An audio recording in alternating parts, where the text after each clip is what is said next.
ഇത്രയും പൊട്ടൻഷ്യൽ ഈ പറഞ്ഞിരിക്കുന്ന സ്റ്റാർട്ടപ്പ് ഇൻവെസ്റ്റ്മെന്റിൽ ഉണ്ടായിരിക്കെ പത്രത്തിലൊക്കെ നിങ്ങൾ വായിക്കലില്ലേ, ഈ പറഞ്ഞിരിക്കുന്ന ഓൺലൈൻ ട്രേഡിംഗ് ഡോക്ടറുടെ 5.5 കോടി പോയി, പ്രവാസി വ്യവസായിയുടെ 2 കോടി പോയി, അങ്ങനെ കോടിക്കണക്കിന് രൂപ ആളുകൾ റിസ്ക് എടുത്തിട്ട് ആർക്കാണെന്നോ എന്തിനാണെന്നോ വ്യക്തമായ ധാരണ പോലും ഇല്ലാതെ മാർക്കറ്റിൽ കൊണ്ടുപോയി കോടിക്കണക്കിന് ഉറുപ്പിക വലിച്ചെറിയാണ്. അപ്പൊ അവര് ഹയസ്റ്റ് റിസ്ക് എടുക്കാനുള്ള ആളുകളാണ് ഇവരൊക്കെ. ഓക്കെ, എന്താണെന്ന് പോലും അറിയില്ല, ഇവർ ചെയ്യാൻ പോകുന്ന ട്രേഡ് എന്താണെന്ന് പോലും അറിയാതെയാണ് ഇവരൊക്കെ കൊണ്ടുപോയി പൈസ ഇറക്കുന്നത്. അപ്പോ അതും നല്ല നല്ല പൊസിഷൻസിൽ ഇരിക്കുന്ന ആൾക്കാരാണ്, എഡ്യൂക്കേഷൻ ഉണ്ട്, എല്ലാം ഉണ്ട്. പക്ഷെ ഇത്രയും റിസ്ക് എടുക്കാതെ തന്നെ ഇത്രയും പൊട്ടൻഷ്യൽ അല്ലെങ്കിൽ ഇത്രയും റിട്ടേൺസ് കിട്ടുന്ന വെൽത്ത് ഉണ്ടാക്കി തരാൻ പറ്റുന്ന ഒരു ഇൻവെസ്റ്റ്മെന്റ് സംഭവം നമ്മുടെ രാജ്യത്ത് ഉണ്ട് എന്നുള്ള കാര്യം പലർക്കും അറിയാതെ പോകുന്നു എന്നുള്ളതാണ് ഇതിനകത്തുള്ള ഏറ്റവും വലിയ സങ്കടകരമായ ഒരു അവസ്ഥ.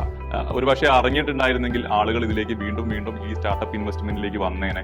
ഈ പുറത്ത് അറിയാത്ത ട്രേഡുകളിലേക്ക് പോകുന്നതിന് പകരം ഇവരൊക്കെ ഈ സ്റ്റാർട്ടപ്പ് കമ്പനികളെ അസസ് ചെയ്ത് ആ നല്ല നല്ല സ്റ്റാർട്ടപ്പുകളിലേക്ക് ഈ ഇൻവെസ്റ്റ്മെന്റിനെ തിരിച്ചു വിട്ടേനെ, അല്ലെങ്കിൽ തിരിച്ചു വിടും എന്നുള്ളതും കൂടി എൻ്റെ ഒരു പ്രതീക്ഷയാണ് ഈ ഒരു വീഡിയോ ചെയ്യുന്നതിലൂടെ.